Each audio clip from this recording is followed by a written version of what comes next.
For our followers, what would you say is the number one thing that they can do right now to help the whole plight of our Southern resident workers on an individual level? Well, we're at a crisis point right now. Time is short. The government's been working on this for 25 years, and people get complaining, and they've been suing each other for all this time. But now we're at a point where we basically, what we've pointed out is there's a policy solution. You don't need litigation.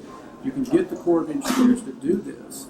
They have the authority. Waddell Power has the funding mechanisms. There's a NEPA document already in place that's got breaching in it and so forth. So all the pieces are lined up. And breaching is very simple. Earth and berm, dig a hole in it, wash it away. Right. So what's the hang-up? The hang-up is this. While the Corps has the authority, they need their big bureaucracy, and they love dams. And so they're going to need some pushing. And the way they get pushed is either from the White House or from the Northwest delegation, the elected official, like the senators and congressmen and Governor Inslee. Right. And so it's really, what we've really been trying to do here is to press Governor Inslee, Senator Murray, Senator Cantwell to directly engage the Corps of Engineers and ask, press, whatever you want to do to get them to breach the dams. Right. So for the individual, we're all constituents here. Yeah. We can always go in and ask our congressman for a meeting, or a senator, or Governor Inslee, and of course they'll blow you off probably and say, go meet with staff, but press them. As a constituent, they deserve, you have the right to listen, to sit down with them and listen to at least a staffer and just keep hammering those staffers. You can also make phone calls.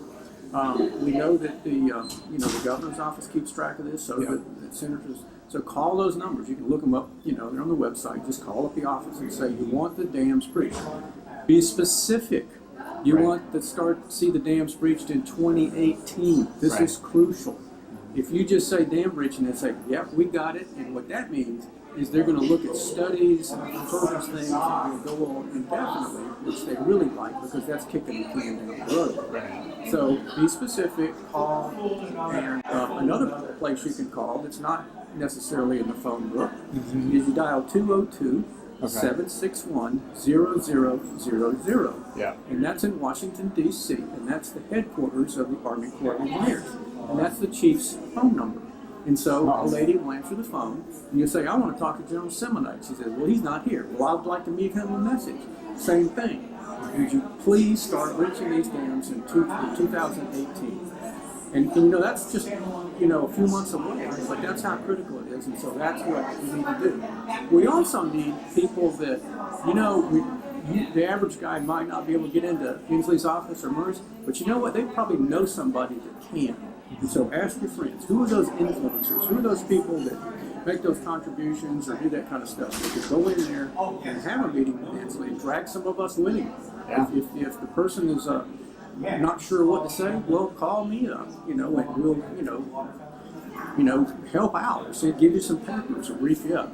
And that information that people could use is all on the damsense.org website. Right. And so it's easy to look up. That's damsense.org, and try that for the information. I've been there. I love it. That's right, great. good. So one more quick question. When I've called, and some of our followers have called the governor's office, they try to put us off. They try to say, it's a federal issue. We need to talk to the representative back east, Newhouse, I believe his last name was. Yeah, Congressman Newhouse. That's Congressman Newhouse, and they're always trying to deflect.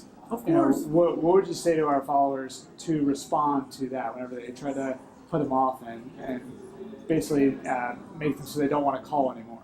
Well, that means you're getting to them. Right. And so keep it up. And if it's your elected official, somebody that you vote for, like your congressman or your senator or the governor, say, hey, I want my elected representative, whoever you're talking about, to do something. So that's what I'm asking. So don't tell me to go call somebody else's elected representative.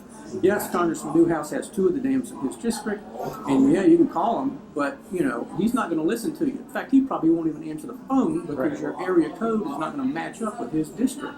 Yeah. So hammer your representative or whoever you vote for. Right. And also don't be shy talking to your mayor or your county commissioner or your public utility district commissioner. Okay. Because if you live in the state of Washington or Oregon, you're getting hammered on your power rates. And a big part of it is the expense of the Lower Snake dams producing surplus power being sold as a loss. So PUD commissioners are another point of entry. Go to their commissioner meetings and tell them you're tired of your rates going up and you want to see the dams breached. Right. So when a governor's staff says, go call someone else, what would you say specifically if you were calling him to that person that's picking up the phone and trying to deflect you? I just punch back and say, hey, no, I want to talk to my elected officials. Yeah. And they may say, well, too bad, and they may hang up. Well, fine, call back the next day. Right. But what we're doing is enough people keep doing that, it's going to change. Right. Governor Inslee changed on this year 3 or 4 months ago on this transparency issue with the legislature. It took 19,000 phone calls in about a week, but it did it.